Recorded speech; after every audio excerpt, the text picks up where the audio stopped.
प्रेक्षकांनो, मालिकेचा कसला जबरदस्त ट्रॅक आता मालिकेमध्ये येताना आपल्याला दिसत आहे।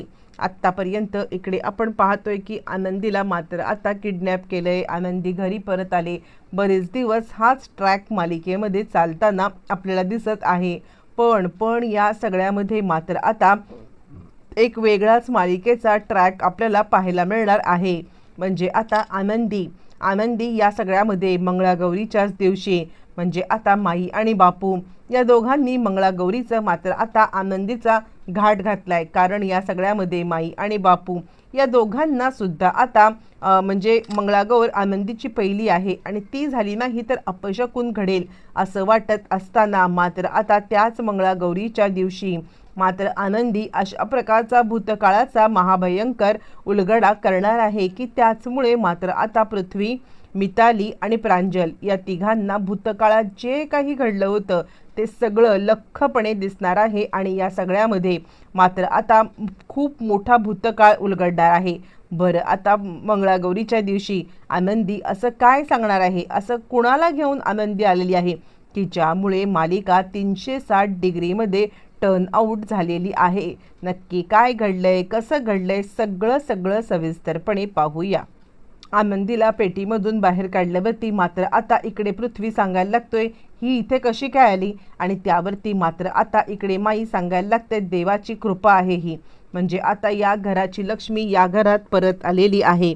आता कुणीही कोणताही वाद करू नका, आजच्या नागपंचमीच्या दिवशी घरची लक्ष्मी या घरात परत आले याचा अर्थ एकच होतो की या सगळ्यामध्ये आपण आता मनोभावे तिची सेवा करून तिला आता या घरामध्ये घेऊया। सगळ्यात महत्त्वाचं म्हणजे आता मी तुम्हाला एक गोष्ट सांगेन की काहीही झालं तरी सुद्धा मात्र आता मंगळागौरीची तयारी करा, मला कोणत्याही प्रकारे या सगळ्यामध्ये वाद नको आहे असं म्हणत माईंनी मात्र आता तो विषय तिथेच थांबवलाय। पण आता इकडे आता युगंधर सांगायला लागतो की आत्ता जरी हा विषय इथे थांबला असला तरी सुद्धा मी या सगळ्यामध्ये ह्याच्या पागे कोण आहे हे सत्य जोपर्यंत शोधून काढत नाहीये तोपर्यंत गप्प बसणार नाहीये। माईंनी मंगळागौरीची मात्र आता तयारी केलेली आहे। इकडे आनंदी पेटीमध्ये असल्या कारणाने तिच्या डोक्याला थोडाफार मार लागलेला आहे। इकडे आता ज्या वेळेला घरामध्ये सगळीकडे मंगलमय वातावरण आहे, मंगळागौरीची छानपैकी तयारी चालू आहे आणि त्याच वेळेला मात्र आता खोडा घालण्यासाठी शिल्पा आता सांगायला लागते बघितलं पृथ्वी, म्हणजे तुमच्या बापाला या सगळ्यामध्ये तुमच्याबद्दल काय पडलंय, किती पडलंय या गोष्टी तुम्हाला आता समजायला पाहिजेत। म्हणजे इतकं सगळं होऊन सुद्धा त्या आनंदीला कोण घेऊन गेलं होतं, काय घेऊन गेलं होतं या सगळ्याचा मात्र आता शोध तो घेणारच आहे। आणि परत दिमाखात ही बाई या घरामध्ये आलेली आहे, तुम्हाला कळतच नाहीये, तुम्ही आता मूर्खासारखे या बाईच्या पुढे मागेच करत बसा। आणि त्यावरती मात्र आता इकडे युगंधर सांगायला लागतो अजिबात नाही, खरं तर मी सगळ्याचा शोध घेतलाय, सगळे CCTV फुटेज वगैरे सगळं काढून मी आता पाहिलेलं आहे, मला आता सगळं सत्य समजलंय की या सगळ्यामध्ये याच्या मागे कोण आहे, कसं आहे, काय आहे। आणि हे सत्य समजल्यावरती आता मी गप्प बसेन असं तुम्हाला वाटत असेल तर मात्र तुम्ही या सगळ्यामध्ये चुकताय। कारण आता शिर्के सगळ्यांना सांगा काय नक्की घडलंय, आता ते सगळ्यांना सांगा असं म्हणत मात्र आता इकडे शिर्के सांगायला लागतात मुळातच आनंदीला दुबईला विकण्याचा हा जो काही प्लॅन होता ना, हा प्लॅन आता इकडे म्हणजे युगंधर सरांना समजले की विद्याधर सरांनी आणि आता इकडे शलाकाताईंनी केलेला आहे असं म्हटल्यावरती मात्र आता या सगळ्यामध्ये इकडे पृथ्वी आणि मिताली हे दोघं जण मात्र आता खूपच भावूक झालेत। माई सांगायला लागतात हे बघा झाला गेला विषय आता खूपच बंद करून टाका, काहीही झालं तरी सुद्धा मात्र आता मंगळागौरीची तयारी करा। कारण या सगळ्यामध्ये समिधाची इच्छा होती, खरं तर मात्र आता समिधाची मंगळागौर ज्या वेळेला केली तेव्हा समिधाने तेव्हा सांगितलं की या घरात सवाष्णबाई कुणीही आली तरी सुद्धा तिची मंगळागौर धूमधडाक्यात झाली पाहिजे। आणि तिने खरं सांगायचं तर आता तिच्या सुनेसाठी सुद्धा मंगळागौरीच्या खूप काही अपेक्षा ठेवल्या होत्या आणि अजून तिची अशी काहीतरी इच्छा आहे जी इच्छा मी मंगळागौरीच्याच दिवशी आता तुमच्या सगळ्यांच्या समोर आणणार आहे असं म्हणत मात्र आता माईंनी इकडे आग्रह केल्यामुळे मात्र आता पृथ्वी आणि मिताली जे आपल्या आईची इच्छा आहे ती पूर्ण करण्यासाठी मात्र आता प्रयत्न करायला लागलेले आहेत। बरं, त्याच वेळेला मात्र आता माई इकडे आनंदीला माई आता सांगायला लागतात, आनंदी या दिवशी मात्र आता तुझ्याकडे खूप मोठी संधी आहे. काहीही झालं तरी सुद्धा तुला आता स्वतःला सिद्ध करायचं आहे. आणि त्यावरती मात्र आता आनंदी म्हणते, माई कशाबद्दल बोलताय तुम्ही? तुम्ही जे काही बोलताय ना, मला खरंच काही कळत नाहीये. आणि त्यावरती माई आता आनंदीला असं काहीतरी महाभयंकर सत्य सांगतात की त्यामुळे मात्र आता आनंदी पूर्णपणे हादरून गेलेली आहे.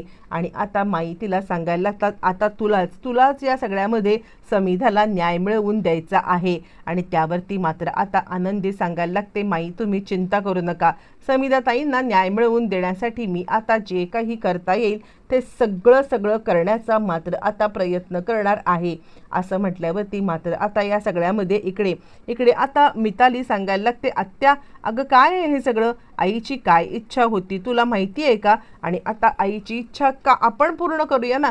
यावरती शिल्पा आता सांगायला लागते, खरं सांगू का? तर आता वहिनीची काय इच्छा होती मला खरंच माहिती नाहीये. तू आता तुझ्या माईंना विचारू शकतेस.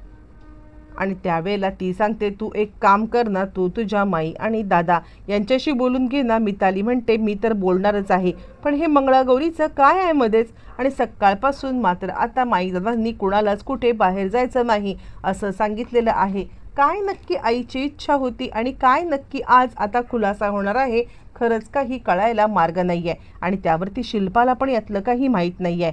मग त्याच वेळेला आनंदीच्या इकडे आता शिल्पा आले आणि बोल लवकर, काय तुमची नाटकं आहेत आणि आता मुलांना फसवण्यासाठी अजून काय नाटक करायचं तुम्ही आता ठरवलेलं आहेत. आणि यावरती मात्र आता आनंदीकडे सांगायला लागते, हे बघा मला जे काही माईंनी सांगितलंय ते आता मी सांगू शकत नाहीये. इकडे आता सगळी मंगळागौरीची तयारी झाली, पण आता आनंदी मात्र गायब झालेली आहे. आनंदी कुठेच नाही म्हटल्यावरती मात्र आता या सगळ्यामध्ये इकडे मिताली सांगायला लागते, कुठे गेले तरी कुठे ती? आणि आता त्याच वेळेला इकडे पृथ्वी सांगायला लागतोय, ते काही नाहीये, काहीही झालं तरी सुद्धा आता हे सगळे मंगळागौरीचं आजीचं आहे. ती बोलले आईची इच्छा आहे म्हणून आपण इकडे थांबलोय, पण आता आपण इथून निघून जायचं आहे ही मंगळागौर झाल्यावरती. त्याच वेळेला मात्र आता इकडे तोपर्यंत इकडे आता मिताली बोलवायला आलेली आहे, ती म्हणजे पृथ्वीला. दादा चल ना बाहेर, का तू इथे थांबलेला आहेस? आपल्या आईची इच्छा आहे ना, मंगळागौरीचा काय कार्यक्रम आहे हे सुद्धा एकदा बघून घेऊया ना. असं म्हटल्यावरती मात्र आता पृथ्वी इकडे सांगायला लागतोय, हे बघ तू कितीही काही बोललीस ना तरी सुद्धा मला खरंच बाहेर यायची इच्छा नाही आहे. तितक्यात तिकडे युगंधर आलाय आणि युगंधर सांगतोय, आज तुम्हाला प्रत्यक्षरित्या तुमची आई बघायला भेटणार आहे. आणि आज जर का तुम्ही ही संधी सोडलीत ना तर तुमच्या आईला तुम्ही आता कधीच बघू शकणार नाही आहेत. असं म्हटल्यावरती मात्र आता प्रांजल इकडे चिडलेला आहे. आणि चिडलेला प्रांजल मात्र रागारागात सांगायला लागतोय, हे बघा आमच्या आईला भेटायचं असेल ना आम्हाला या सगळ्यामध्ये, तर आता काही झालं तरी सुद्धा आम्ही आमच्या आईला भेटण्याचा जो काही प्रकार आहे ना तो आम्ही करू, पण तुम्ही या सगळ्यामध्ये मात्र आता मध्ये पडू नका. आमची आई आमची होती आणि आता तिला आम्ही भेटू. असं म्हटल्यावर ती मात्र आता तो सांगायला लागतो, ठीक आहे मी माझं सांगण्याचं काम केलेलं आहे, ऐकायचं नाही ऐकायचं हे सगळं मात्र तुमच्यावरती आहे, पण खाली एकदा आलात तर नक्कीच तुम्हाला तुमच्या आईची भेट घेता येईल. असं म्हटल्यावरती मात्र आता मुलं थोडीशी बावचळलेत, नक्की आता ह्यांचं काय चाललंय आणि कशाबद्दल मात्र आता हे इकडे बोलत आहेत हे काहीही गोष्टी मात्र कळतच नाही आहेत. पण त्याच वेळेला मात्र आता इकडे आनंदी खाली आलेली आहे आणि सगळेच जण खाली. आणि त्याच वेळेला काय तो चमत्कार, खाली आता मंगळागौरीची सगळी तयारी केलेली आहे. आणि ज्या वेळेला खाली आता मंगळागौरीची सगळी तयारी केली आणि त्याच वेळेला आनंदी मात्र आता एका व्यक्तीला तिकडे घेऊन आले, ज्या व्यक्तीला पाहिल्यावरती मात्र आता जबरदस्त सत्याचा जबरदस्त उलगडा असा काही झालेला आहे की त्यानंतर पृथ्वी आणि बाकी सगळे तिकडे आलेत. आणि या सगळ्यामध्ये ज्या वेळेला मात्र आता इकडे हे सगळे आलेले आहेत आणि त्याच वेळेला मात्र आता या सगळ्यामध्ये इकडे आनंदी घेऊन आलेली आहे स्वतः आता समिधाला.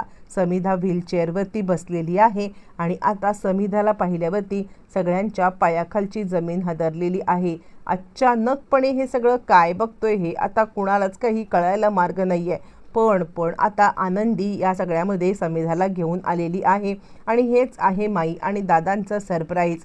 आता ही समिधा खरंच आलेली आहे।